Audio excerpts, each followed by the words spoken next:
Welcome to the Anklers Art and Crafts Podcast, presenting conversations about the careers and contributions of the talented artisans who work behind the scenes on the TV series and movies we love.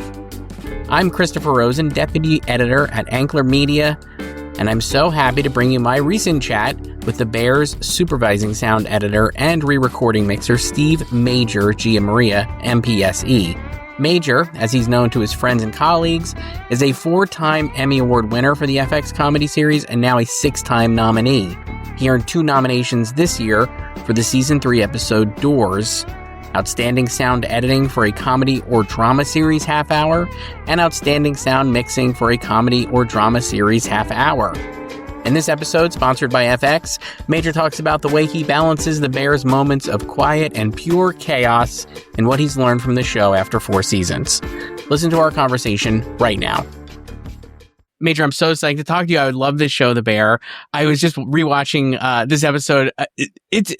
It's such a great episode. I was like, when I saw you were nominated for this episode, I was like, of course, it's such a great episode. But I wanted to start just at the start of the episode. The show is so there's such a cacophony of noises on the Bear. But this episode starts so quietly, obviously, at Marcus's mother's memorial or funeral. And I guess I just love the way you kind of like, there's no dialogue for at least, I don't know, couple of minutes in there in the beginning of the episode where you just have the people kind of walking to the church and really setting the stage for this really emotional moment in the season. So I guess just starting there, like, yeah, like how did you kind of approach that? And like, what was how did you want that to sound in the end, I guess? Yeah, no, I thank you for all of that. So it was a real gift that they gave us that nice quiet moment before this just chaotic, monotony, chaos devolving into even more chaos of this episode. So it's, it starts, like you said, with no dialogue and we're just in this church, but there's real depth to this quiet. There's a lot actually happening. And this is one of the, when I, show things, this is one of the scenes I show, because I'm like, you can't just lay in like room tone and be like, we're in a church. It's like there are layers of benches creaking and coughing and all of this stuff to give it that feeling. Like everybody's, or a lot of you, I suppose, have been in a church, unfortunately, at a funeral and just sitting in that silence and that heaviness. And then Marcus gets up and gives, a brilliant eulogy, which is great. And then we launch into, okay, life goes on. There's a little bit of that too, of oh, hey, his mom just died and then he's got to go to work and repeat the same day over and over and over again. So yeah, it was great to set the stage. And then how do you, like, in terms of like getting the sound, so like you're exactly like you're saying, like it's not just a matter of like, hey, we're in a room, but it sounds like I've been in churches before and funerals certainly, and like you said, I'm sure a lot of people have, or in those kind of situations, it sounds exactly like it sounds, which I know is maybe a stupid thing to say, but I'm like, to me it sounds exactly right. And I guess like how do you make something sound exactly right like that, like that people know that sound or are familiar with that sound, and to have it sound like that, I'm sure it takes a lot of work. So how do you kind of do that work? Yeah, that's the trick of it. And thank you. Yeah, I mean, it's, our effects editors on this episode, Matt Snedker, John Fuhrer, and Craig LaJudas gave me a ton of material to work with, and just breaking it down, so it's not like, as with sound, you're not just like, oh, let's put in, church with coughs. It's like every little thing I had control of, so I could really sculpt, almost as if there's dialogue, but there isn't dialogue. It's the shuffling of the feet and, the door opening and closing. And you'll notice that the episode ends actually with the church door closing. Again, sound from the beginning that opens the whole thing. So it's a nice little bookend that we did. So starting with the sound of a door in an episode called Doors, where we hear doors a lot, it's a whole theme, but yeah, so yeah, just paying attention to the details and really dialing it in. And so the other thing, obviously, about this episode, so after that, like you said, like we go back to the monotony of the work or whatever, and it's you're kind of we're really moving the story along, right? Like I think it's maybe like a month almost, right? I think in the timeline of the show, and so you have one of the things I loved watching the episode is like it has to build, it's like constantly building because it's getting more and more chaotic as the episode is moving.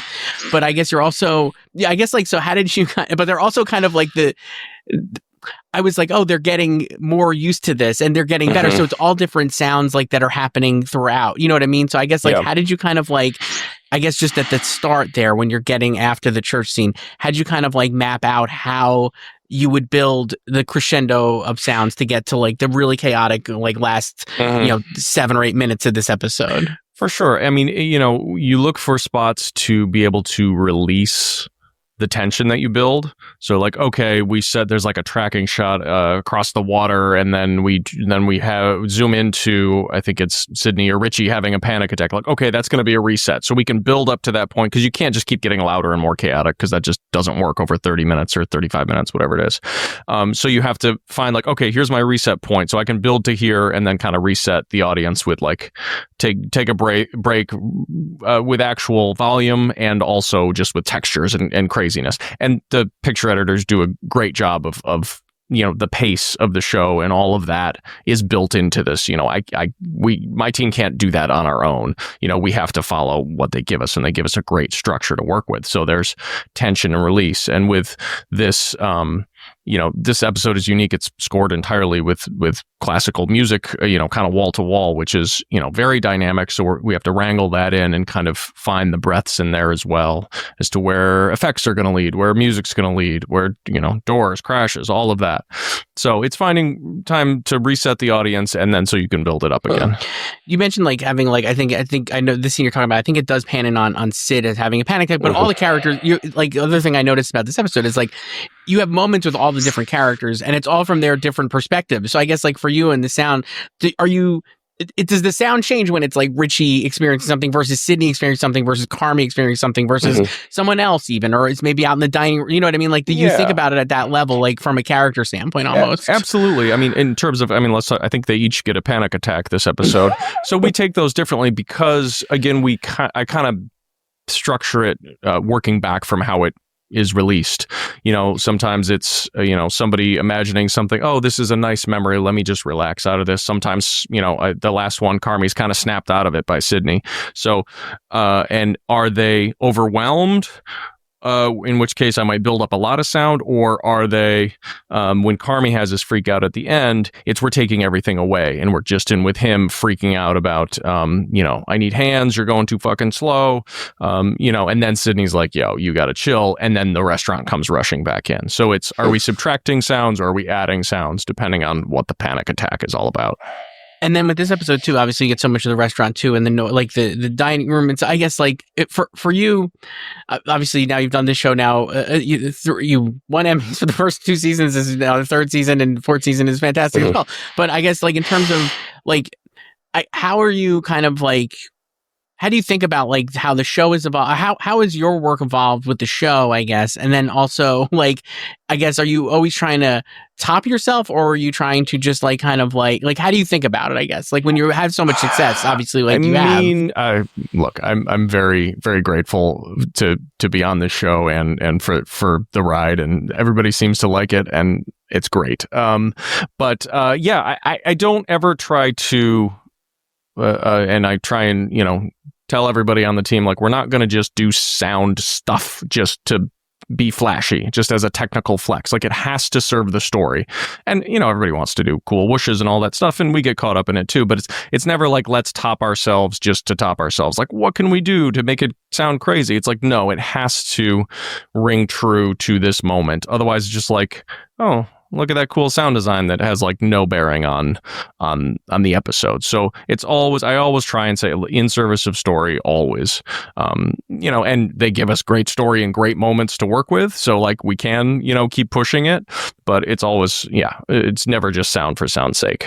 You mentioned like working with editors too, and obviously I think this episode this whole season is obviously so great. I think this episode is like really cool, and like the pacing of this episode and the way it's cut together, I think is great. I mean, how much like when you're working with editors, like how much push and pull do you have with them, or like are you able to like, I don't know, how does that relationship work for you, I guess? Yeah, at this point, there is a little bit of back and forth for sure, because just due to the necessity of schedule, like we're working on unlocked cuts often. So we'll send something to them and they'll be like, oh, okay, I see what you're doing here. And they'll kind of adjust the cut accordingly. I rarely like call in like, hey, add 6 frames here. Like, I'm not going to do that unless we're solving a problem. But So this episode specifically, we finished a version that was, I believe, 48 minutes long or something like that. And then we kept reworking it. The editor, Adam Epstein, is outstanding. And it kept getting better too, the more we kind of refined it and nipped and tucked things. And the director, Duccio, was also very involved in this episode as well. So yeah, we try and have that open relationship with the picture department, and they're very gracious to at least listen to our thoughts. We're talking about like obviously the sound on the show. I think not just that beyond this episode, but obviously the sound is really. I think it's very notable on the bear, and like the thing I love about it too is like you were just saying there, you're not doing it just for sound's sake. Because I think a lot of stuff in this episode that I really loved is like quiet moments within the chaos, like even like a pen writing something down, or like all these little like these quiet, like these are small, like to me, I guess are real. They'd be like little sounds, which I'm sure maybe you're like, within this like maelstrom of life. And I guess like, how do you kind of like make sure those sounds are really standing out in a way that feels organic to the show and is like, kind of like, again, feels like natural within the soundscape? I mean, the biggest compliment I'll ever get is somebody saying, I didn't have to turn the subtitles on and I didn't have to touch the remote. So like I mix very dialogue forward. Like I want you to be able to hear every word, understand every word, even when there's 6 words going on at the same time, when they're all screaming. Like that's my goal first and foremost. Everything else is bonus. So like I'll, like you said, the delicate things, our Foley team is great. So, if it's, a little delicate, leaf around a rim of something, like there's always a sound for me to play with. And it's just, you want to feel it. You don't want to hear it and notice it. Especially with Foley type stuff, you don't want to be like, oh, that's great Foley. You want to be like, oh, I'm engrossed in the story right now. So it's a delicate balance for sure. And we always err on the side of, it seems like the bear is always more, but it's actually like err on the side of like realistic in those quiet moments. I think it does. I mean, I do think that's true, and that does come across. You mentioned also like the obviously like the overlapping dialogue and like the intense conversations. Let's say I don't want to say that. It's like very intense conversations, which I enjoy as someone who has intense conversations, probably also in real life. I guess in terms of like that, like how is. From where you started with the show in season 1 to now, like, I guess, how is that, like, have you learned, like, having worked with the act, like, seeing like what the actors are doing stuff, does your job change all over that? Does it evolve with that in terms of like making sure those scenes are, like you said, like audible, like people could understand them, but they're not losing the performances either in those scenes either. I think everybody gets a moment when there are, what I mean? Like it really does work. The ensemble works so well, and all that kind of like sound really comes through in these argument scenes. Yeah, I mean, it starts on set with Scott D. Smith, our production sound mixer, does an amazing job in Chicago, just capturing everything, like just giving us lots of options and just hang on for dear life. And because that's a working kitchen, they're actually dropping plates and smashing things, and things are on fire, and it's chaos. Then it goes to our dialogue editor, Evan Benjamin, world class, for my money, for sure. And we're all getting better. We've been doing it 4 years. So, there's a shorthand there for sure. And we figure out things of like, oh, hey, this actor, we need to put the mic here and that sort of thing. Oh, this actor is mumbly. But also, the tools have evolved in the last 4 years. There's a lot of dialogue cleaning stuff that didn't exist when we started the show. So now it's just less ADR because we can save things we couldn't save 4 years ago. But yeah, it's always, again, let's keep the intensity and the organic nature of it as much as possible, but also, make sure it's as clean as possible. In this episode, indoors, was there? I mean, we talked about like the opening. Perhaps this is it, but was there a moment for you where you're like, this was, I don't know if like maybe challenging, but something you were like, oh, I want to make sure we get this exactly right, and then we did kind of get it right, obviously in the end. I know that switchover that I mentioned before from, I forget what happens right before it. And then there's that lovely, I think it's like a drone shot over the water into a panic attack. That whole handover there were several iterations of that, and I really like where we ended up on that. It's just it's like a moment of like, oh hey, we're gonna get something else, and then it's like, oh, we're right into panic, and then boom, we're right back. Like, let's drop back into it. It's almost like a roller coaster where you go around a curve, and we're like, oh, we're almost done, and it's like, oh no, here we go again. And I really I think we got there in the end, which is great. I mean, I could tell just talking to you, like, obviously you seem like you really enjoy working on the show, obviously, and you've had so much success. Like I said, like 4 Emmys so far. What have you, like, I guess, do you find yourself still learning on this show? Like, where you're like, oh, this is like I didn't expect this or something, like that for you? Is it still like that kind of like, you're still every day you're getting something new? Absolutely. Yeah. And they this episode is a different beast from the ones that came before. Season 2 was the Christmas episode. It was like, I've never seen anything like this on TV. Like, let's go. Let's dig in. Season 4, the last episode is like all a 1-act play in the backyard. I'm like, oh, okay. Like, it's just, they throw new stuff at us constantly. And they're like, hey, this one is going to be like a road trip movie. Like, okay, let's go. So it's great in that way that they're pushing, the creative team is pushing like, hey, let's do something completely different now. It's The Bear, but like, not really. It's great. I mean, I think as a viewer, I also think that's great. I guess, like, before we wrap up, obviously, so like I said, you're 2 Emmy nominations here. Do you have like plans for are you going to go to the Creative Arts Emmy ceremony? Like, what are your plans? Like, how do you, like, how are you going to celebrate these nominations in September? Yeah, no, I mean, we certainly don't take it for granted, for sure. And yeah, we'll be there. It's a nice, weekend away in LA. We're a New York crew, so it's nice to get all dressed up and take a flight and forget our troubles for a weekend. It's great, and congratulations again, Steve Major, G. Maria, sound extraordinaire for The Bear. Thank you so much, Major. It was great chatting with you. Thanks so much, Chris. Appreciate it. Major, thanks again for a great conversation. You've been listening to the Anklers Art and Crafts Podcast, and be sure to subscribe to the Ankler for all your newsletter needs.